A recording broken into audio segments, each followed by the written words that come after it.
So আপনি ফেসবুকে content monetization পাচ্ছেন না এবং আপনার কন্টেন্ট মনিটাইজেশন এরকম লক দেখাচ্ছে, এই লকটাকে কিভাবে আনলক করবেন।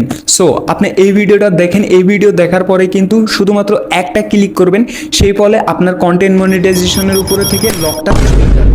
তো এরকমভাবে আপনি আনলক করতে পারবেন। আর আপনারা সবাই জানেন যে 31 আগস্টে যাদের প্রোফাইল এবং পেজে এই লকটা নেই তারা সবাই কিন্তু কন্টেন্ট মনিটাইজেশন সেটআপটা পেয়ে যাবে। তো আমি এটাকে কিভাবে আনলক করলাম আর কিভাবে আপনারা আনলক করতে পারবেন তার জন্য আজকের এই ভিডিওটা।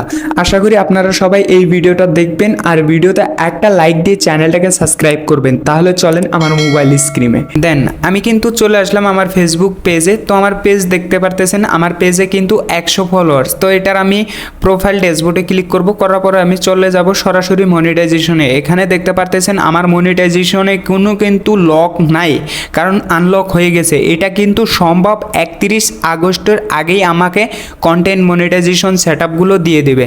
তো দেখাচ্ছি আমি আমার আরেকটা পেজ দেখাচ্ছি এখানে। তো এখানে আমি লগ ইন করে নেবো আমার সেই পেজটি। আমি এই পেজটি লগ ইন করে নিচ্ছি। তো লগ ইন করে নেওয়ার পরে আমার এই পেজেও ক্লিক করব।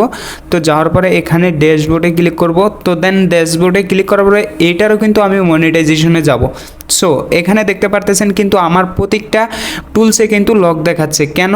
আমার এই যে পেজটা, এই পেজটাতে কিন্তু আমি মানে অনলি লং ভিডিও এবং শর্ট ভিডিও আপলোড করেছি। এই পেজটাতে কিন্তু আমি কোনো ফটো এবং ভিডিও লাইভ কিচ্ছু করিনি, সেই ফলে কিন্তু আমার এখানে লক দেখাচ্ছে। আশা করি আপনারা বুঝতে পারছেন। আপনারা যত সম্ভব তত আপনারা ফটো এবং ভিডিও রিলস আপনারা আপলোড করেন আর আপনাদের লকটা কিন্তু আনলক হয়ে যাবে। সে ফলে কিন্তু 31 আগস্টের আগেই কিন্তু আপনাদেরকে কন্টেন্ট মনিটাইজেশন সেটআপটা দিয়ে দেবে।